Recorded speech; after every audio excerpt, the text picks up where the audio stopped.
Date of Diwani judgment is announced and COSATU prepared to strike over pension fund reforms. Good evening, I'm Greg House.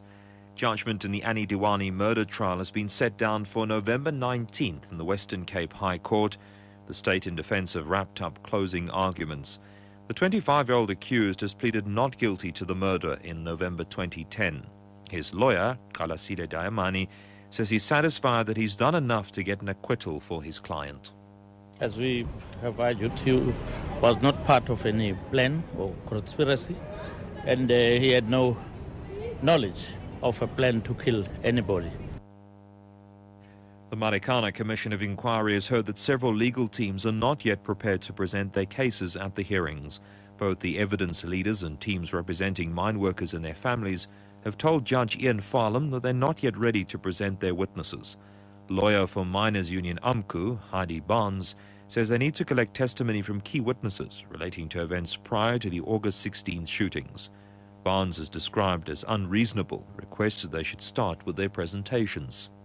Chair, there would be massive prejudice. We are nowhere near ready to begin with our case. This is in part because of the arrest of our witnesses. They spent over a week in jail. They were tortured in jail. They are now reluctant to consult with us, and we have experienced enormous difficulties in that regard. So that is in regard to the taking of the witness statements, which were incomplete when they arrested, and they haven't been completed, and it's going to take some time still to complete.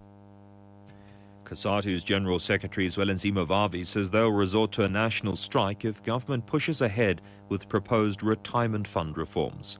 Speaking at the Constituency Retirement Funds Conference in Magaliesburg in Gauteng, he said Labour wasn't consulted.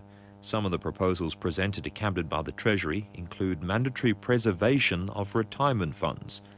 Vavi says this is unfair. Any retirement funds reform must happen in the context of the triple crisis we face. It can't be just retirement discussion on its own sake. We're saying that unless those proposals are changed, we may have to embark on a strike. In fact, our first demand is that the whole bill must be brought back to NEDLEG for a full discussion by business, labour and government, and not the Treasury just runs into Cabinet and then straight to Parliament, sidelining important institutions such as NEDLEG. 5 people have died after inhaling gas at a wastewater purification plant in Kimberley in the Northern Cape. ER24 says 5 workers entered a sewage tank for maintenance and inhaled the gas. The bodies have been recovered. The National Sea Rescue Institute in Port Elizabeth says it's still puzzled by reports of a whale that allegedly turned over an inflatable boat and almost killed 3 men. The men were rescued, with 2 of them being admitted to hospital. The NSRI's Justin Erasmus. My experience with being in the Navy and being at Sea Rescue for 12 years, this is the first time that I've heard of a whale breaching and landing on a craft.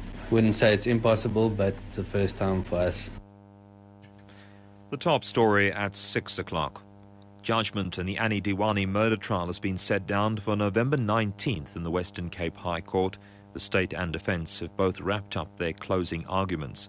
The 25-year-old accused has pleaded not guilty to the murder in November 2010.